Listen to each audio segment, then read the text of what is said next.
Ever feel like you need to be like a master negotiator just to get through a staff meeting? Right. Or maybe like you're dreading that one parent-teacher conference, you know the one I'm talking about? Oh, yeah. We've all been there. Yeah. So in this deep dive, we're going to try to help you, give you some strategies to use to handle those really tough conversations. But do it, with confidence and grace. Yeah, because sometimes not saying anything is the most powerful thing you can do. Okay, tell me more about that. Yeah. But first, Good. let's zoom out for a sec. We're taking inspiration from, get this, trial lawyers. Interesting. Yeah, Jefferson Fisher, he's the inspiration for and I promise this isn't about, Like one thing from Fisher's work that really hit home for me is this idea, shift away from trying to win every conversation. It's not about winning, it's about trust. Finding that common ground so everyone benefits, especially the students. am I practicing my arguments in the mirror now? No, thankfully not. There are 3 key things. First up, know your triggers.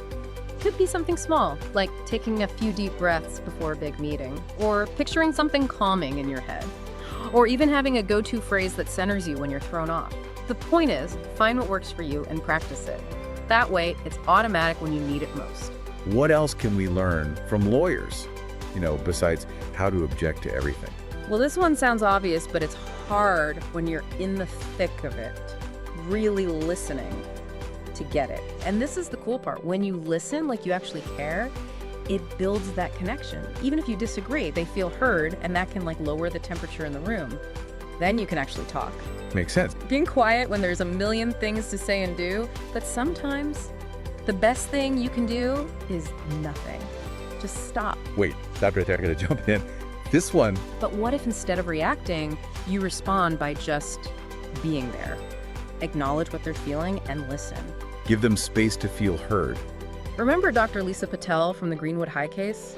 She was saying how she used to get defensive when teachers questioned stuff she was doing. Like you were saying before, you can't help anyone if you're running on empty. Yeah. How do we even take care of ourselves with all this going on? You gotta be clear about what's okay, how people treat each other. Make it a culture where everyone can speak their mind respectfully, even when they disagree. And just as important, taking care of you outside of school. Right, it's a marathon, not a sprint, like they say.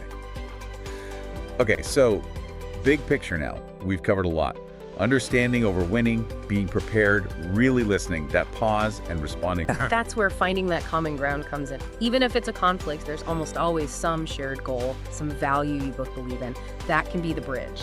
Ooh, I like that, building a bridge. That's how you grow as a leader. It's a learning experience for us and for the whole school, right? 100%. Which brings us to the big takeaway. Leading with empathy and authenticity. So as we wrap up this deep dive, here's something to think about. What's one conversation you've been putting off? That one that makes you nervous because it's going to be tough.